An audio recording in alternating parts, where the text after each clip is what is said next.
Hey there, everybody. Thanks for joining me for another one-man review. Today I'll be starting in what will probably be an ongoing series of videos talking about the work of Alejandro Jodorowsky.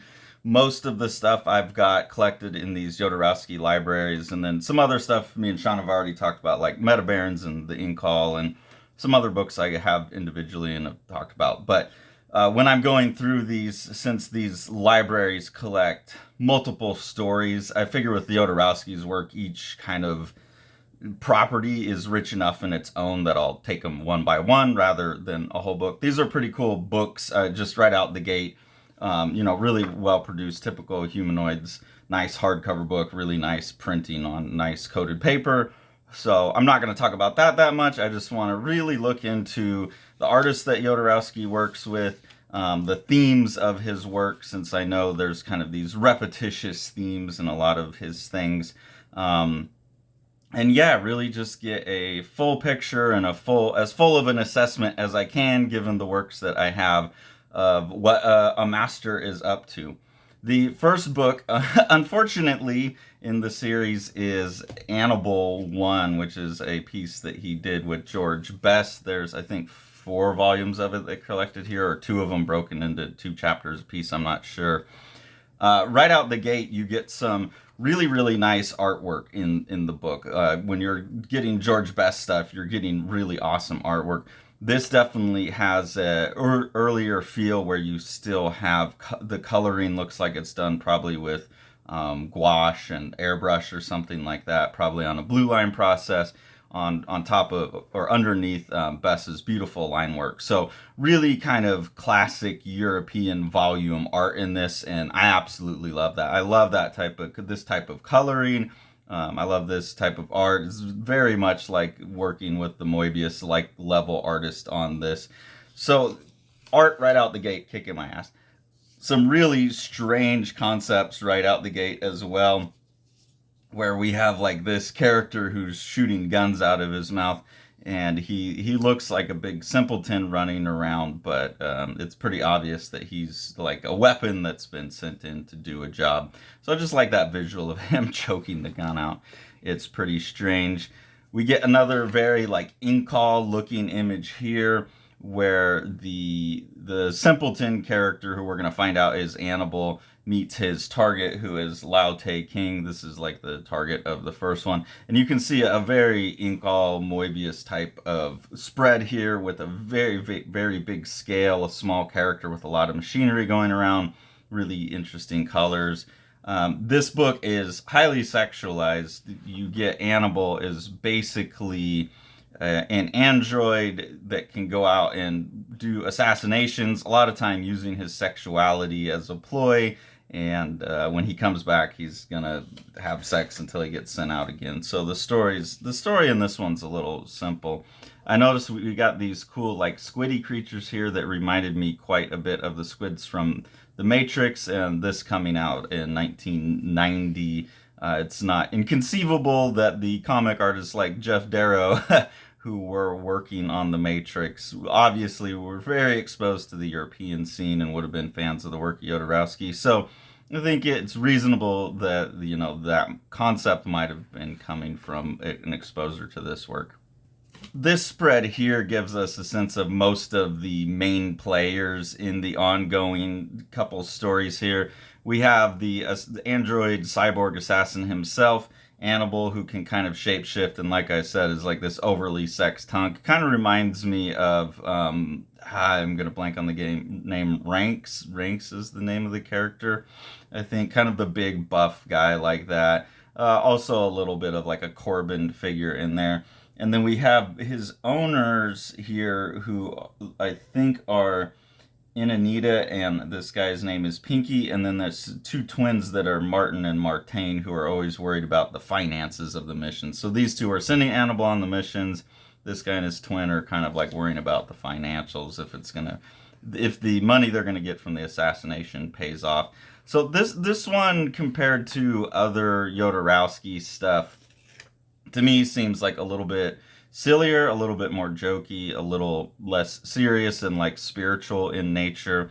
It's very crass and kind of off-putting actually in its humor, and I'll get more to that as we go. Here's another scene. It says the Matrix is actually a mechanical uterus from which the clones are fully delivered and grown. And we see these characters here in these pods full of this green goop. So another kind of instance for me that this is potentially an early influence on either Jeff Darrow or the Wachowskis or both, but we have the actual, like, the Matrix is a thing that they're going towards in here. This is something they're trying to get to, and we have humans being grown in these vats, not for batteries, but we do have clones. So some of that imagery in there is pretty interesting. I've had to cover up some of the imagery here because the way Anibal, like, gets to, you know, the people he's trying to assassinate is often through sex. And just noticing here, I don't know how I happened to notice, but a little shout out. There's a little teeny tiny Tintin in here with Pinky and Anita watching the proceedings as Anibal goes ahead and gets with his target.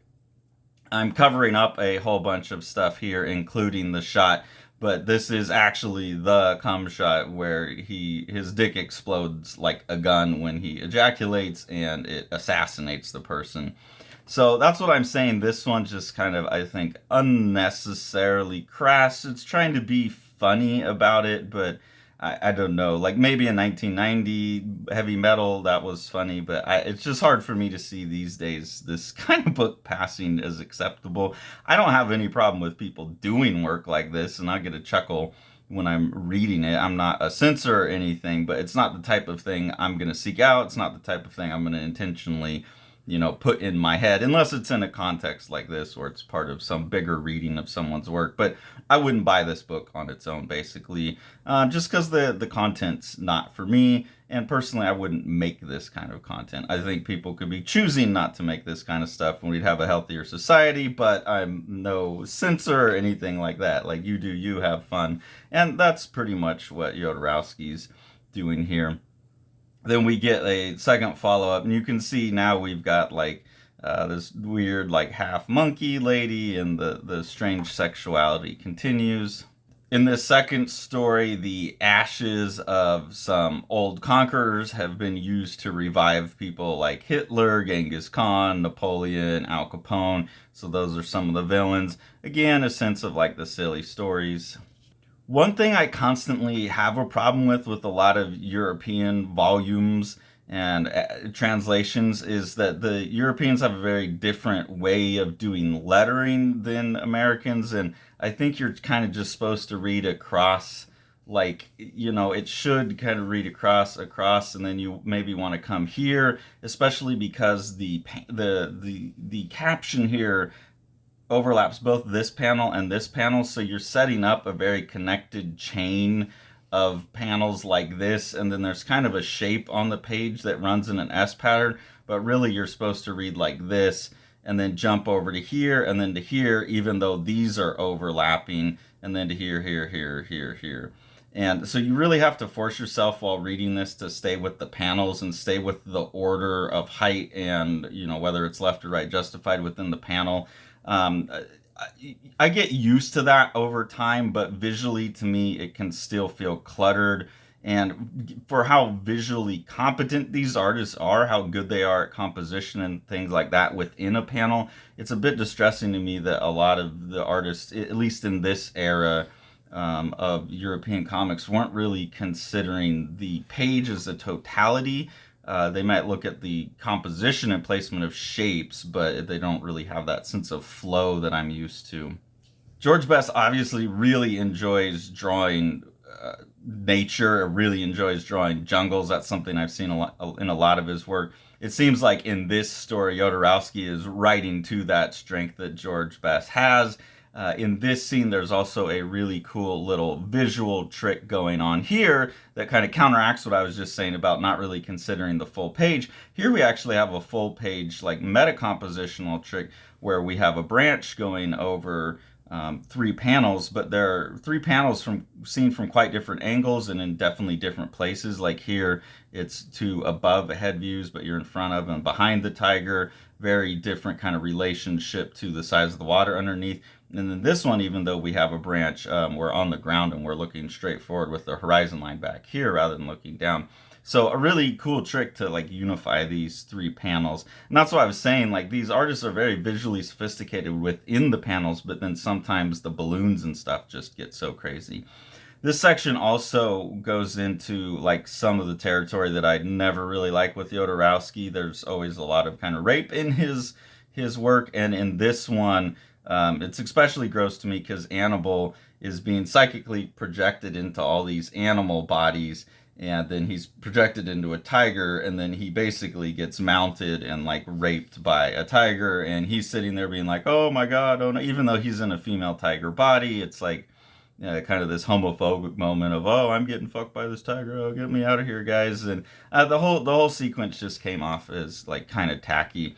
And I know these are themes in Jodorowsky that he comes to over and over, but in this sense, it's done in a jokey way and not part of like the mythological legacy of a character's history or something like that. And that continues throughout this story where Anibal is like going into these other animal bodies. And there are some sequences like this where the humor works a little bit better for me personally, where he's getting into like a gazelle body and really doesn't know how to respond to how fast he can run and how high he can jump. So I like that idea, and that could have been a driver for a comedy in this one without having to resort to like the rapey tiger stuff. This story would be very funny to see what the reaction would be if this one came out now. We have Anibal going in, and there's like this black feminist tribe of women out in the middle of nowhere. They're, rendered with this lady with these big old gigantic boobs. And she's out there, ladies, stop your joyful dancing, even if it is well deserved following our victories, and prepare yourselves for even greater jubilation. Our enemy, the patriarchy, will soon surrender, and they will prostrate themselves before being eradicated. So in this one, the person they're trying to assassinate is like a black feminist uprising. The characters are obviously like over the top, but I would really be interested to see what the response would be if this came out today. I mean, I know this volume is being released today, but if this had just been a story that come out, I can't imagine this book coming out. I would be interested to see if Jodorowsky would use his status as an old maestro to do whatever he wants to get away with it. There's some more just completely disgusting childish humor in here as well. One of the ways this feminist leader is controlling everybody in her hive, basically, is she's using pheromones. And so they have Anibal bend over and like fart this anti-pheromonal stuff. It covers her up and stops her from secreting her pheromones to control all the people and the animals. So, it's just that kind of humor.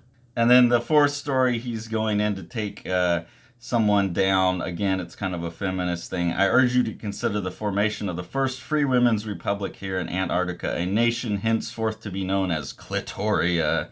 So just more stupid, kind of like childish puns. In this story, he gets transferred into a female body, and of course it's a sexy female body, and he's very excited about that, and it comes with its own features and things like that. So that's part of the story. I like this idea of the skirt that becomes a parachute. So within all of this, there's still some fun ideas. Bess's visuals, as you can see, are amazing, but the overall of it is just kind of unnecessarily childish, unnecessarily rapey, unnecessarily, and this is a word I really never use, and I don't use lightly, is kind of just misogyny.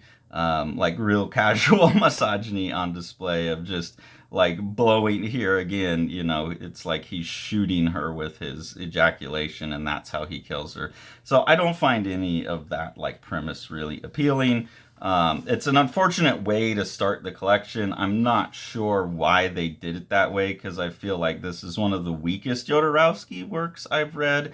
I guess they're assuming that as something that's probably previously uncollected in the US as far as I know. Maybe that's enticing, and as a library for people who are familiar with his work, it's nice to start off with something they haven't read. But I don't think it's the best first, like if someone were buying the Jodorowsky library as their first introduction to Jodorowsky, that's not the work I'd want them reading. So I think it's an unfortunate curatorial choice. Another reason that they might have done it that's a little bit more interesting is there's a short little bit of writing here, and then some pages from the writing explains that the Anibal character, Anibal 5, is the first story that Jodorowsky had published, and it was published in the Spanish-speaking world quite earlier in let's see, what do they say, 66 and 67 versus 1990. So you get a couple pages from that of this really old artwork here, and get to see some of Jodorowsky's early collaborations, which I think is pretty cool. It would be awesome if the library was able to capture everything that he'd done, you know, like a real complete library, but I'm sure it's all just the stuff that like Humanoids has the license to. I'm sure there's going to be stuff missing in this library.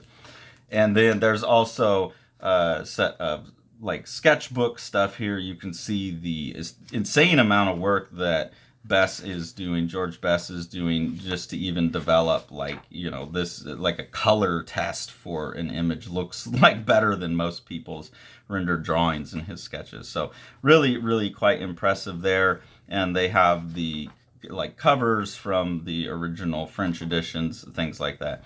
So the library, in terms of what it's doing, is very well done. It's just, I find it unfortunate that this is the first story in there. But next up will be Megalex. I have quite fond memories of the reading the Megalex stuff when it was coming out in the early 2000s, and so I'm pretty excited to jump back into that and talk about that work. And I know that's more part of like the Yodoverse proper, and so I'm excited to dig into that. So join me back next week for that.